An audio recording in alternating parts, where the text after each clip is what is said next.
Salut tout le monde, je vous fais une petite vidéo du coup pour faire un état des lieux, vous présenter un petit peu la ferme, etc. Où on en est à cette date du 3 mai je crois 2023. Donc pas mal de choses ont poussé avec la pluviométrie de ces derniers jours qui a été assez bonne. Et puis aussi de la chaleur, du soleil. Donc du coup je vais vous partager tout ça. Bon déjà très brièvement, du coup on a le container pour la maison, on a la grue qui va nous permettre de monter voilà, tous les caissons pour la maison, les fondations, les protections anti-termites. Ici on a la boue de lavage et le sable roux qui nous permettront de faire et qui nous permettent déjà de faire de la matière pour nos enduits et nos murs en torchis. Voilà, et puis ensuite, donc du coup, déjà une petite vue globale du projet.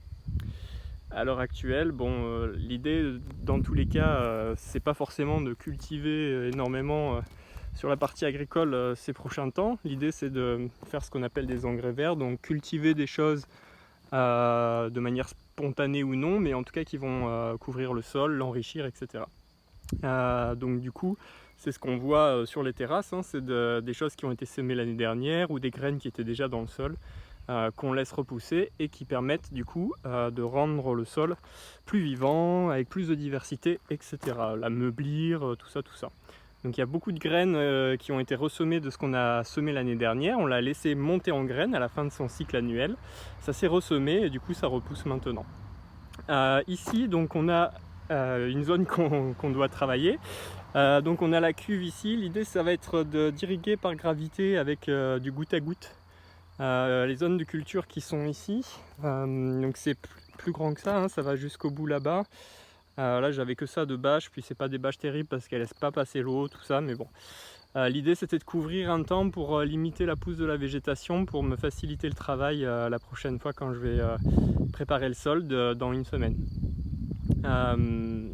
Donc du coup voilà, l'idée c'est avec la cuve qui est là, on va pouvoir irriguer. Il y a peu de pente, mais pour la pression d'un goutte à goutte, ça devrait pouvoir suffire avec des gouttes à gouttes autorégulants, du coup qui permettent d'avoir un débit qui soit le même sur chaque goutteur. Voilà, donc là on sera sur du 2 litres heure par goutteur. Et ça devrait être suffisant avec la pression qu'on a là, et au pire j'ai une petite pompe, on pourra injecter la petite pompe, il suffira de rajouter un réducteur de pression. Donc voilà, ici c'est la zone de culture, ce sera bientôt préparé la semaine prochaine, avec l'idée du coup de cultiver à cet endroit là pour les chantiers participatifs de cet été, pour vous nourrir, et voilà, vous pourrez piocher dedans et ce sera aussi l'occasion pour ceux qui le souhaitent de faire des petits moments de partage pédagogique autour du potager. Donc là on passe sur la partie agricole. Voilà, c'est un peu la jungle, hein, comme vous pouvez le voir. Pour commencer ici, du coup, donc on a les arrivées eau et lec, etc. qui seront ici. On a déjà l'eau de ville d'ailleurs. L'idée c'est en fait de raccorder ici, donc on a la cuve de 10 000 litres qui est déjà pleine, et puis la zone de serre. Donc on peut voir le semis d'engrais vert qui commence à partir, donc ça c'est vraiment chouette. Il y a un axe de circulation sur le côté, et derrière il y aura le futur bâti agricole, voilà, que je vais faire en mode autoconstruction tranquillement dans le futur. Voilà, donc là c'est pour vous donner un petit aperçu de la zone culture de la serre. Voilà, ensuite du coup, ici on est sur un talus. Hop. Il doit faire 1 m de haut en fonction de. Enfin sur le bout là je pense qu'on est à 1 m à peu près, un peu moins. Voilà, avec la végétation. Donc tout ça là, ce sera une zone de culture. Une zone de culture maraîchère avec du coup, alors on les voit peut-être pas très bien parce qu'avec la végétation là ils sont cachés, mais il y a un arbre ici, il y en a un autre là, il y en a un autre là. Il y en a un ici et il y en a un ici. Donc du coup ces arbres sont espacés de 8 mètres et permettront de faire un petit peu d'ombre de manière ponctuelle sur les cultures qui sont ici. Étant dans le Tarn, c'est ça la plus grande difficulté qu'on a et qu'on risque d'avoir, c'est comment faire en sorte que les cultures de type annuel, les tomates ou même autres, enfin les laitues, tout ça, puissent souffrir le moins possible de la chaleur. Donc du coup, voilà, on a cet espace où on aura également des tunnels chenilles, donc c'est des sortes de mini-serres qu'on pourra démonter et remonter en fonction des moments, parce que pour moi, cultiver sous serre, c'est intéressant, mais dans le Tarn, encore une fois, cultiver sous serre, c'est bien à une période de l'année, mais le reste du temps, je dirais de mai-juin jusqu'à peut-être septembre, en fait c'est infernal de cultiver sous serre, à la fois pour les légumes que pour l'humain. Il fait beaucoup trop chaud, donc c'est pour ça que c'est intéressant de pouvoir retirer ces serres, en tout cas la bâche, laisser les structures et cultiver comme ça. Donc du coup voilà, on peut voir ici un arbre qui a été planté, donc ici c'est pour du poirier, donc si mes souvenirs sont bons, on est sur du cognacier de Provence. Donc cognacier de Provence, on va greffer dessus, là on les laisse pousser et on va greffer dessus l'année prochaine. Donc vous voyez, ils sont en pleine forme, ils sont magnifiques, je suis trop content de voir tous ces arbres là qui poussent. Ça va vraiment faire de chouettes fruitiers. Donc tout ça là j'ai fauché parce que c'était impossible de se déplacer là-dedans. Donc j'ai passé ma journée à faire ça, j'ai refait les chemins là pour pouvoir se déplacer à l'intérieur de la parcelle agricole. Donc là je descends. Donc on a la cuve ici qui est la future cuve de la maison. Au total il y a 3 cuves sur la parcelle, une pour la maison, une pour la serre et une pour la partie supérieure du terrain qui nous permettra d'irriguer là aussi par gravité, donc sans électricité. Donc ici on a un premier chemin, on aura une zone de culture également ici qui est un peu plus ombragée. Donc on pourra vraiment ici peut-être tenter d'avoir plus de légumes feuilles en été. Voilà, les légumes feuilles, dès qu'il fait trop chaud, ils transpirent beaucoup par leurs feuilles. Plus les feuilles sont grandes, plus ça transpire et du coup c'est un peu compliqué pour eux. Donc peut-être qu'ici, comme on est un peu plus à l'ombre, on pourra tenter un peu plus de légumes feuilles. Et puis voilà, donc il y a des cultures qui préfèrent un peu plus la fraîcheur. Ici c'est la zone de mare, alors on a tout qui est délimité, mais c'est dans la végétation. Donc on va avoir une mare ici, une mare dite de biodiversité, qui sera remplie à l'année. Et on a déjà d'ailleurs des grenouilles, tout à l'heure j'ai vu il y avait de l'eau dans la bâche, sur la bâche, et on avait des grenouilles. Donc là j'ai pas encore, comme vous le voyez, désherbé. Mais voilà, ça c'est vraiment la chouette nouvelle de cette année, c'est que on est début mai et le puits est plein à craquer. Et l'eau ne descend pas et il prévoit encore une semaine de pluie là, donc c'est vraiment de chouettes, très très chouettes nouvelles. Voilà, donc là-bas on a notre composteur de toilettes sèches. Derrière on a 2 arbres qu'on a plantés, notamment du sol, parce que le sol, on peut récupérer ses feuilles et en faire des hormones de bouturage. Donc j'ai vraiment envie de pouvoir faire des produits qui aident à stimuler la croissance des plants, etc. De manière naturelle, donc du sol. Il y en a plusieurs, ici on en a déjà du sol. C'est du sol marceau qui a poussé de manière spontanée sur le terrain. Voilà, donc il est magnifique ce sol. Il était tout petit il y a 1 an. Et là vous voyez, il m'arrive quasiment au visage, donc il doit faire 1,80 m. On va pouvoir le laisser se développer celui-là. Les autres, on va les laisser pousser et on va les couper cet automne. Et on s'entraînera à faire de la greffe avec les branches de sol. Donc là on remonte. Donc voilà, vous pouvez voir ici les fruitiers, enfin les porte-greffes. Donc pareil, ici à chaque fois, le but pour moi c'est de laisser suffisamment de végétation autour pour rafraîchir un peu l'atmosphère autour de l'arbre, notamment pour cet été, et capter la rosée. Et puis du coup, abriter la biodiversité et éviter un maximum d'avoir des ravageurs sur mes arbres. Mais c'est important de pouvoir avoir suffisamment de lumière pour qu'ils puissent grandir. Voilà, c'est la fin de journée, on est plus à l'ombre, donc c'est pour ça que j'ai fait des grands... J'ai fauché il y a ça doit faire 2-3 semaines, sur un périmètre de 2 mètres à peu près, du coup pour permettre à l'arbre de capter un maximum de lumière. Voilà, donc là on arrive au niveau des terrasses. Donc là on a de nouveau un arbuste. Ici c'est un mirobolant, j'ai l'impression. Le mirobolant qui fait partie de la famille des pruniers en fait, on pourrait le cultiver tel quel. Mais pareil, lui on va le couper cet hiver, donc au mois de février, et on viendra greffer dessus. Là on a un noisetier que j'ai planté qui va plutôt bien, et là donc il va falloir que je désherbe, hein, justement, parlant de lumière. On a du coup un sureau. Voilà, c'est une bouture que j'ai faite, une bouture de sureau, donc qui est plutôt bien repartie.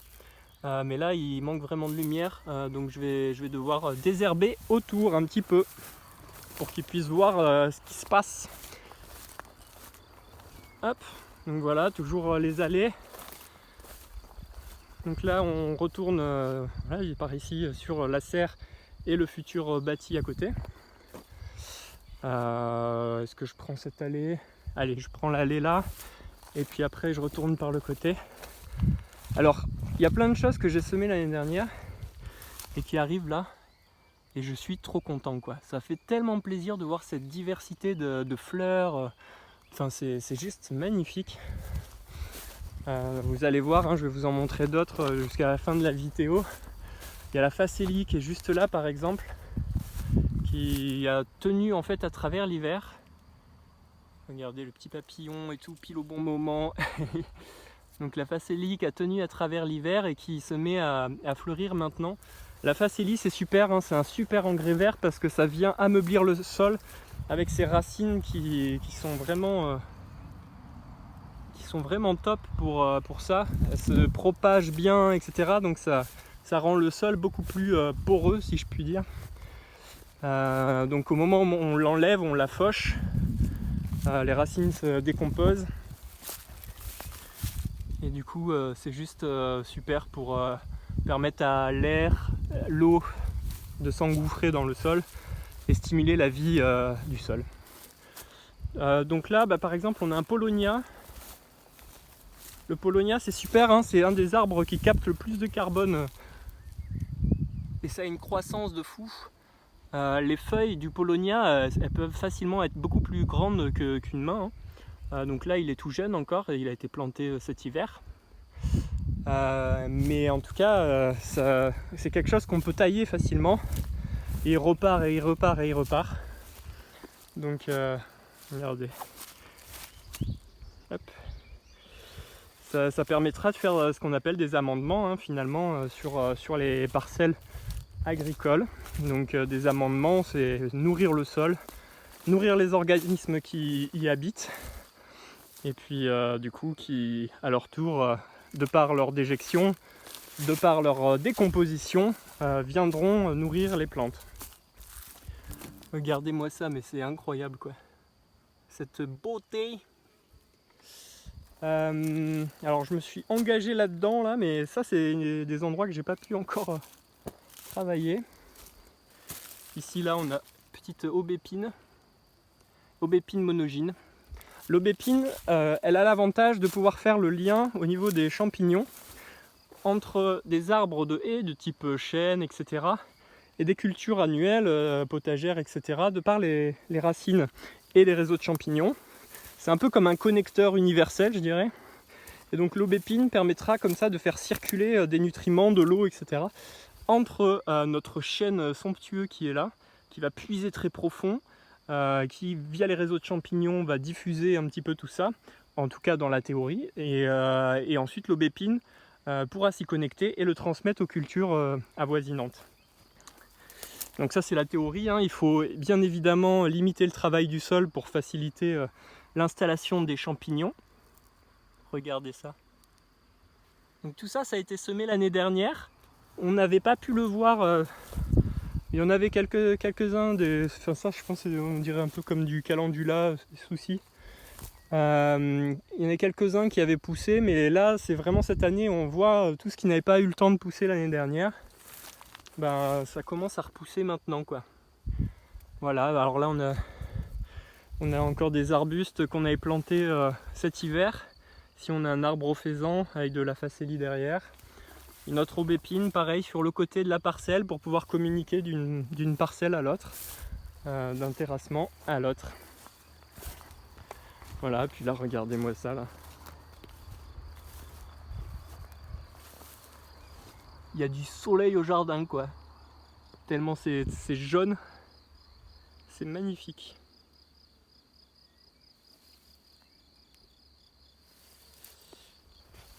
Voilà, bon je vais pas tarder à arrêter la vidéo, hein. En haut j'ai même pas eu le temps de faucher et tout, faut que je m'en occupe la semaine prochaine, mais on a les pêchers de vigne, etc. Qui sont en très bonne forme. On a eu un pêcher de vigne là-bas qu'on avait planté, qui a été malade, et du coup on lui a enlevé les feuilles qui étaient malades, et c'est bon, tout, il repart quoi. Hop, donc une aubépine encore une fois sur le côté de la parcelle. Et puis voilà, hein, ça c'est un arbuste ici là, ouais, qu'on voit ici. Hop. Celui-là, hop, j'ai un trou. Je crois que c'était le. Ah, j'ai un trou. J'ai un trou. J'allais dire arbusier, mais non. Je sais plus. Bref, du coup, voilà, on a ici notre petit cassis. Donc pareil, ici, il faut que je désherbe un peu autour, qu'ils puissent avoir un peu plus de lumière. Mais voilà, tous les petits fruitiers aussi, ils ont bien repris, hein. C'était juste des micro-tiges. Cornouiller sanguin, c'est ça que je cherchais tout à l'heure. Voilà, ça c'est cornouiller sanguin. Je triche, hein, il y avait l'étiquette ici avec le nom dessus. Et là-bas, ça s'était effacé. Donc cornouiller sanguin. Pareil, tous ces arbres, les arbustes qui sont ici, la plupart, c'est des arbres qui vont être taillés régulièrement et qui permettront du coup d'amender les parcelles maraîchères qui seront ici. Voilà. Et en même temps, voilà, ça permet de maintenir le talus. On a du genêt qui a été planté tout en haut. Le genêt qui est super, hein, pour ses racines et pour maintenir tout ce qui est talus dans les sols notamment assez pauvres. Mais là, on n'est plus du tout sur un sol pauvre, hein. On est même sur des plantes bio-indicatrices qui indiquent un sol avec un excès de matière organique. Donc ça, il va falloir stimuler la vie du sol pour qu'elle puisse consommer toute cette matière organique. La matière organique, en gros, c'est la prairie qui a été transformée, entre guillemets, et qui est dans le sol maintenant. Donc c'est super d'avoir de la matière organique, ça permet de stocker l'eau, de stocker, c'est un peu comme un frigo pour le sol, les plantes, les insectes, etc. Et donc il faut de la matière organique, mais il faut aussi de quoi la décomposer pour la rendre accessible. Alors là, c'est vraiment... Hop. C'est vraiment horrible. Il y a une araignée qui est en train...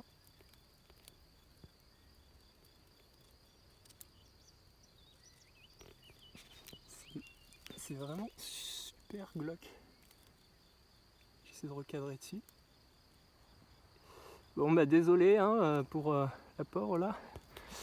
Mais bon, c'est aussi ça la vie des animaux qui mangent d'autres animaux, et c'est le cycle qui permet à tout ça de tourner, j'ai envie de dire. Mais bon, voilà, c'est un petit peu triste pour cette abeille. Voilà, puis là on a la haie avec les noisetiers. Il y a beaucoup de pruneliers qui poussaient sur le côté. Prunelier, c'est super parce qu'on peut greffer dessus pas mal de choses, notamment du prunier.